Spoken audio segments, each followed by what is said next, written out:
17 शहीदों की सौगंध हमें, शहीदों की शहादत पर देश को गर्व, बलिदान का सम्मान मांगे हिंदुस्तान।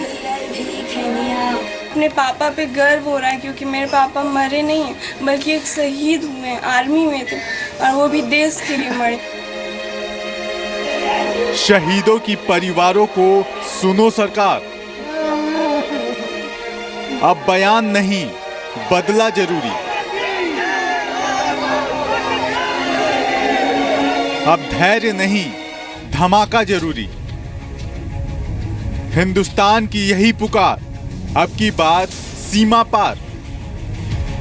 यह आतंकी हमला नहीं जंग है, शहादत का बदला कब। नमस्कार, आपके साथ मैं हूं विद्यानाथ झा। उरी हमले में शहीद जवानों को श्रीनगर में श्रद्धांजलि दी गई। जम्मू कश्मीर की मुख्यमंत्री महबूबा मुफ्ती और सेना के वरिष्ठ अधिकारियों ने 17 जवानों की शहादत को सलाम किया। श्रीनगर के बादामी बाग इलाके में चिनार कॉर्प्स के मुख्यालय में शहीदों के लिए श्रद्धांजलि सभा का आयोजन किया गया। श्रद्धांजलि देने के बाद शहीदों के पार्थिव शरीर को उनके पैतृक गांवों के लिए भेज दिया गया। उस वक्त की तस्वीर है जब महबूबा मुफ्ती पहुंची थी श्रद्धांजलि देने के लिए उरी में शहीद जवानों को। यहाँ जवानों को श्रद्धांजलि देने के बाद इनकी पार्थिव शरीर को अब इनके गांव तक भेज दिया जाएगा। उरी आतंकी हमले में डोगरा रेजिमेंट के हवलदार रविपाल ने भी शहादत दी है। जम्मू कश्मीर के सांबा में रामगढ़ सेक्टर के रहने वाले रविपाल के परिवार को उनकी शहादत पर तो गर्व है, नाज है, लेकिन परिवार ये चाहता है इसकी साजिश जिसने रची थी, जिसने इस आतंकी वारदात को अंजाम दिया है, उन पर भी कड़ी कार्रवाई होनी चाहिए। उनको सबक सिखाने की जरूरत है। बहुत गर्व करते हैं सर, बहुत गर्व करते हैं हम। हमारे वहाँ कह रहा हूँ कि 4-5 भाई और हों, देश के ऊपर शहीद हो जाए सर। दुख तो हमें है, ऐसी बात नहीं। मेरा बस में हो तो मैं अभी उनके रिटायर कर दूँ सर, मगर मेरे बस में बात नहीं है।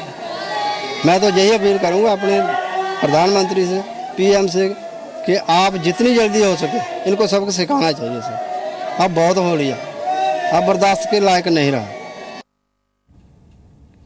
सांबा में शहीद हवलदार रविपाल के घर से जी न्यूज संवाददाता राजू केरनी की एक रिपोर्ट आपको दिखाते हैं। शहीद रविपाल के गांव में घर में सन्नाटा पसरा है, मातम का आलम है, लेकिन लोग यहां पे एक ही बात कह रहे हैं कि आखिर कब तक सहन करते रहेंगे, कब तक हम ऐसे ही अपने बच्चे जो है कुर्बान करते रहेंगे।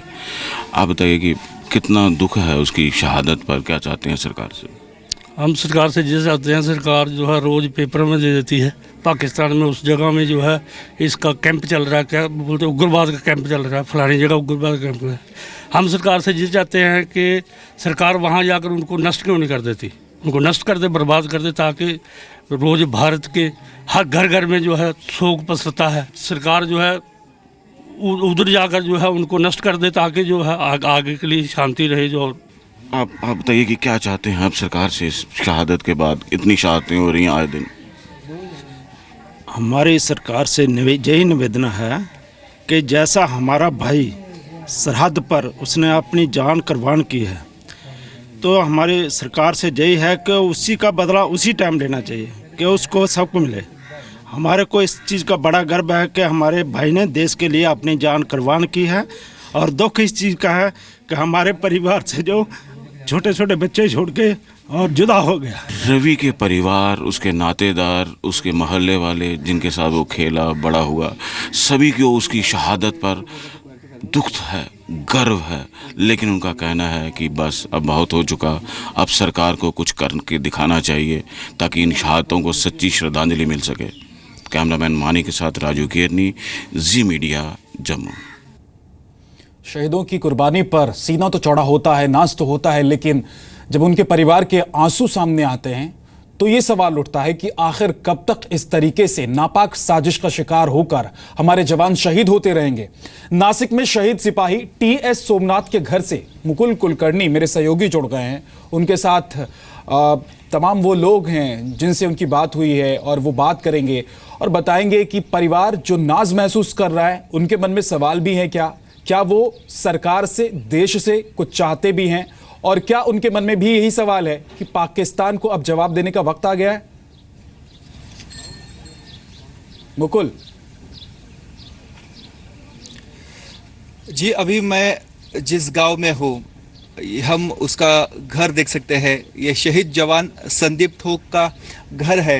यहाँ पे कुछ लोग, उनके रिश्तेदार, अभी सुबह से जैसे जैसे उनको इस बारे में खबर मिली वैसे वैसे लोग इकट्ठा होना शुरू हुए हैं और पूरी तरह से एक मातम का माहौल है, एक पूरी तरह से सन्नाटा छाया हुआ है।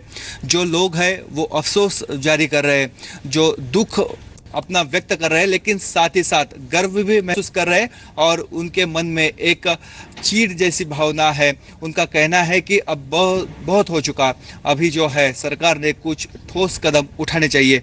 रिश्तेदार है हमारे साथ ज्ञानेश्वर चौहान के, उनकी क्या प्रतिक्रिया जानते हैं। सर, क्या बताएंगे आप?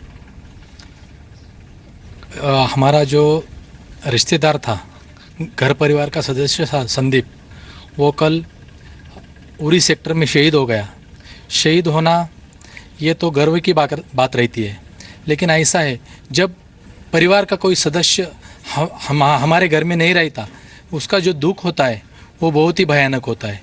क्योंकि सब लोगों को जो शहीद हुए उनके परिवार के प्रति उनका जो लगाव रहता है, उनके मन में वो नष्ट हो जाता है।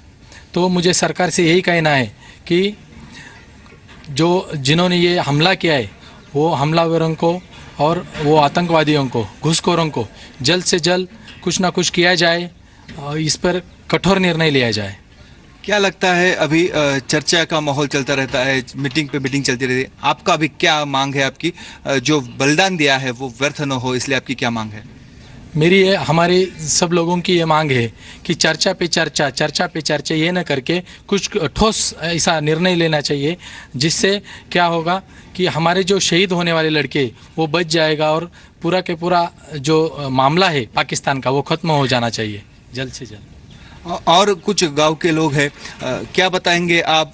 आपकी क्या मांग है? अभी सरकार ने क्या कदम उठाने चाहिए?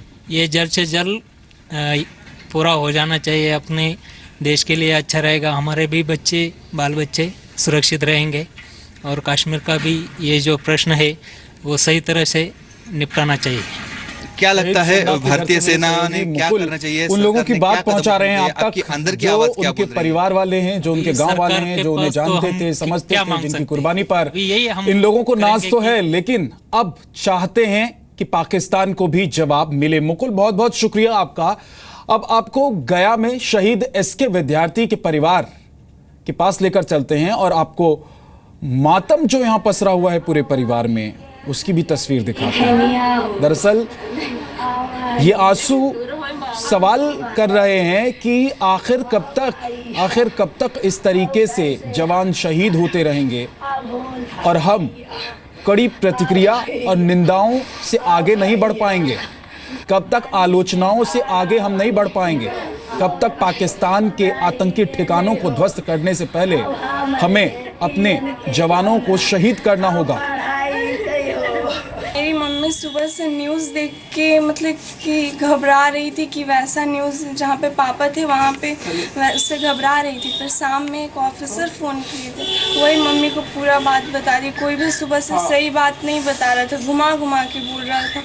लेकिन अब मेरे को ना अपने पापा पे गर्व हो रहा है, क्योंकि मेरे पापा मरे नहीं हैं बल्कि एक शहीद हुए हैं, आर्मी में थे और वो भी देश के लिए मरे। उन लोग हम लोग के देश पर अटैक करते हैं अचानक, वैसे हम लोग को भी करना चाहिए, तभी पाकिस्तान सुधरेगा, ऐसे नहीं उन लोग सुधरने वाला। शहीद की बेटी की बात आपने सुनी, इनकी बातों को सुनकर आपको अच्छा जरूर लग रहा होगा, लेकिन बात यह भी है, सवाल यह भी है कि आखिर इस तरह से कब तक हमारे देश के जवान यूं ही शहीद होंगे।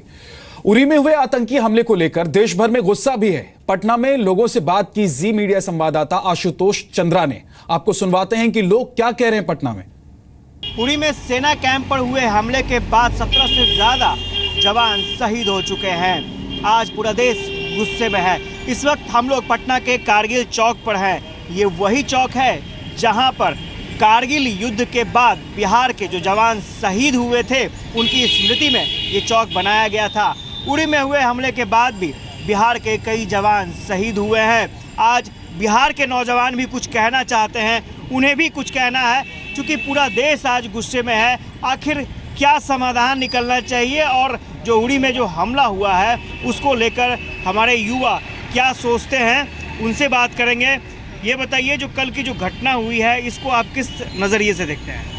मैं चाहता हूँ मोदी जी से निवेदन है कि पाकिस्तान पे अच्छे से अटैक करें, क्योंकि उन्होंने सत्ता में आने से पहले कहा था कांग्रेस को कि इतना क्यों सहते हैं पाकिस्तान को, अगर है तो अटैक करो। और अभी वो सत्ता में और हमारे जवान ऐसे मरे जा रहे हैं, तो अब क्या वेट क्या करना है? अब तुरंत बस अटैक करना चाहिए पाकिस्तान पे। कल की घटना के बाद क्या कहेंगे?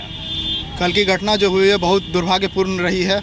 मैं यही कहना चाहूँगा कि राजनीति करने से कुछ नहीं होगा। मोदी जी एक अलग अलग देश जाते हैं और राजनीति करते हैं। कल 17 लोग मरा, मान के चलिए पिछले परसों 35 लोग मर सकता है। इस तरह कितने जान गंवाएंगे सैनिक? मोदी जी को इस पे सख्त से सख्त कार्रवाई करनी चाहिए। इस तरह से हमले लगातार हो रहे हैं, भारतीय सैनिक शहीद हो रहे हैं। ऐसे में सरकार की तरफ से कोई कड़ी रणनीति बनाई जानी चाहिए, क्योंकि आने वाले समय में ऐसे हमले लगातार जारी रहेंगे और इसे रोकने के लिए कोई ठोस प्रयास, कोई ठोस रणनीति, कोई ठोस कूटनीति भी बनाई जानी चाहिए।